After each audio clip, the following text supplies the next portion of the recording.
In a few minutes, all of us get to be part of the baptism of Miles Robert King, son of Sam and Leslie, and grandson of Jeff and Becky and Mark and Jennifer. This is time to celebrate. When I spoke with Leslie and Sam about this service, they shared that they just wanted it to be a small part of the usual effort to give Westmorelanders a meaningful service. Sort of like I heard it as sort of like an add-on to how we do things each week. But we can't casually do a baptism, especially an infant baptism, when baptism is so much about community and God's expansive love for all of us. While talking to Sam and Leslie, I also quickly learned that they understand that.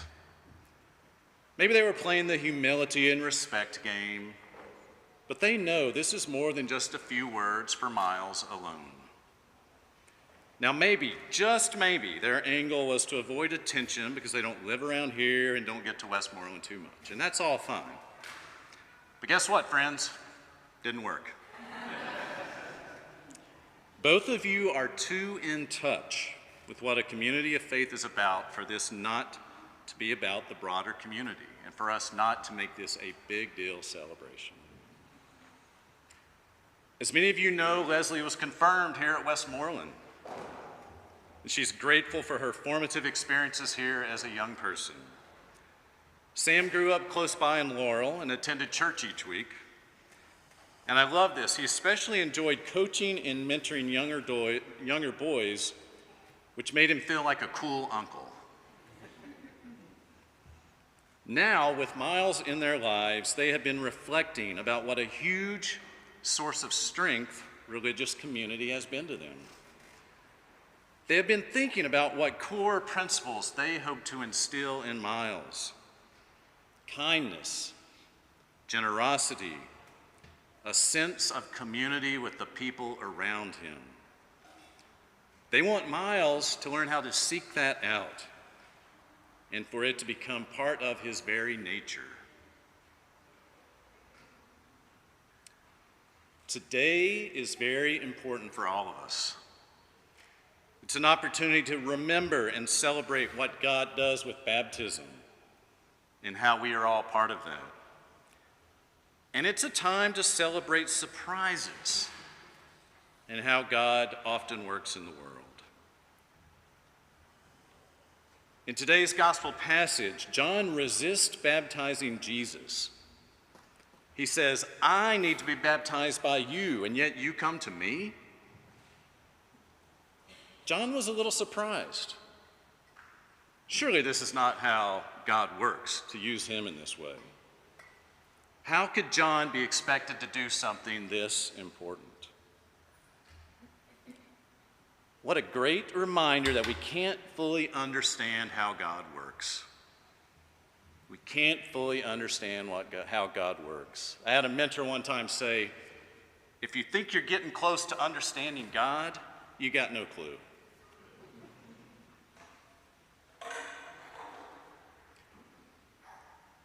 And so what a great reminder that baptism is more and different than what we may think. This is a great invitation right now to stop doing spiritual math, to put yourself in a different place, to experience the next few minutes anew. In a sense, the invitation is to be like Miles is. Don't overthink this. Forget the rules. Just feel the water. Let it do what it will do. And let it remind you of God's love for you, Miles, and for all of you. Back to the latter part of the gospel. Just as he came up from the water, suddenly the heavens were opened to him, and he saw God's Spirit descending like a dove and alighting on him. And a voice from the heavens said, "This is my Son, the beloved, with whom I am well pleased." This is my Son, the beloved, with whom I am well pleased. Beloved, what does that mean?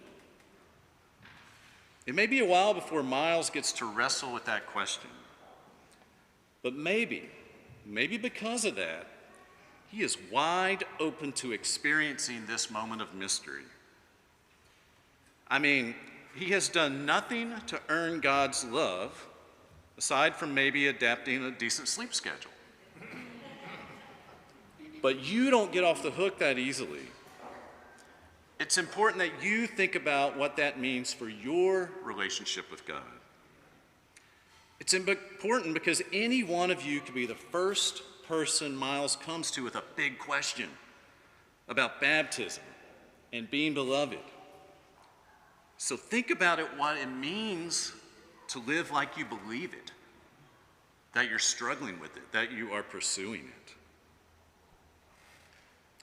For us to be the beloved, just as Jesus was, is another example of God flipping the script. Another reason for us to celebrate mystery and surprise. In a few minutes, Miles will receive God's love in a very powerful way. He did nothing to make this happen. You too are recipients of God's love. You too did nothing to earn God's love. But some of you did get to choose to be baptized. You thanked God and said yes. You thanked God and said yes with baptism. Now, can Miles be truly beloved even if Sam and Leslie have to bribe him to eat his veggies, do his homework, and clean his room?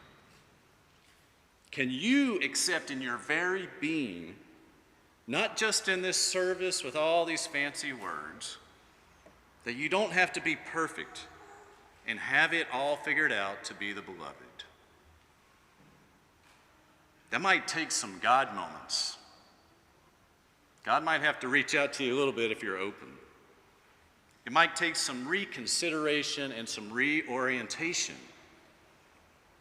Maybe like what John had to do. Maybe we're a little bit like John.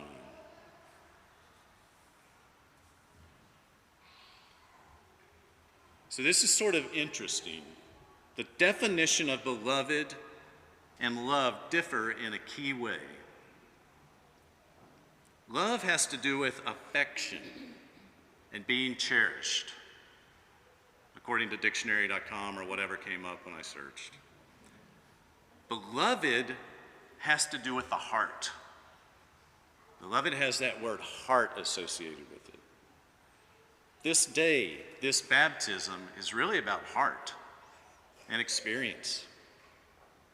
It's a different way of being. Some of you know that recent baptisms at Westmoreland have been for an adult and then for our teenage confirmands.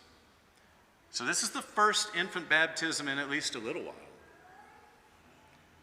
What I want you younger folks to know is that God created Miles and loved Miles for who he is, not anything he has done. He loves Miles for who he is, not anything he has done. And no matter what he does throughout his life, God will keep loving him. Today, since Miles can't talk or decide to be baptized, his parents have decided that this is important and they want him to be baptized. It's their way of saying, hey God, thanks. We promise to help Miles remember this day, how much you love him, and the ways he can be better friends with you and others. We are saying yes to you. For the older crowd, I hope you can learn from Miles. As opposed to an adult, he comes with less cognition. He's thinking about less than most of us right now, I bet. Can't prove that. Maybe he comes a little more open to this experience. He may validate the experience part very boldly when the water hits his head. We don't know.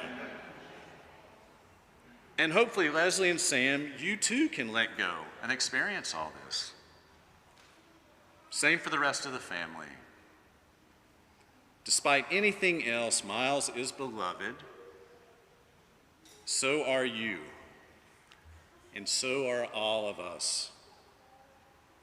So we celebrate that today together. In some way, we are those people at the Jordan River. We are that community who witnessed something special and amazing, regardless of if they fully understood what was going on, regardless if they knew what it all meant for them, for us. So this is a beginning of sorts. When the Spirit descended like a dove on Jesus, it equipped him for ministry. Miles is being equipped. Miles, Sam, Leslie, and others will learn what that means in coming years. Perhaps how you were equipped in your own baptism or journey will help. So everyone, take a deep breath. Miles, my friend, lots of pressure. First grandkid on one side of the family.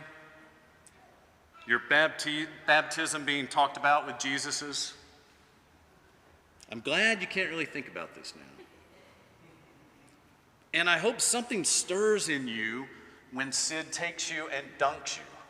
Oh, wait, wait, we don't do that, sorry. I got a little excited. We don't do the dunking thing, right? Despite only getting a little sprinkle of holy water, maybe you and maybe we will still feel the definition of and essence of baptism, which is to immerse or overwhelm. To immerse or overwhelm. Amen.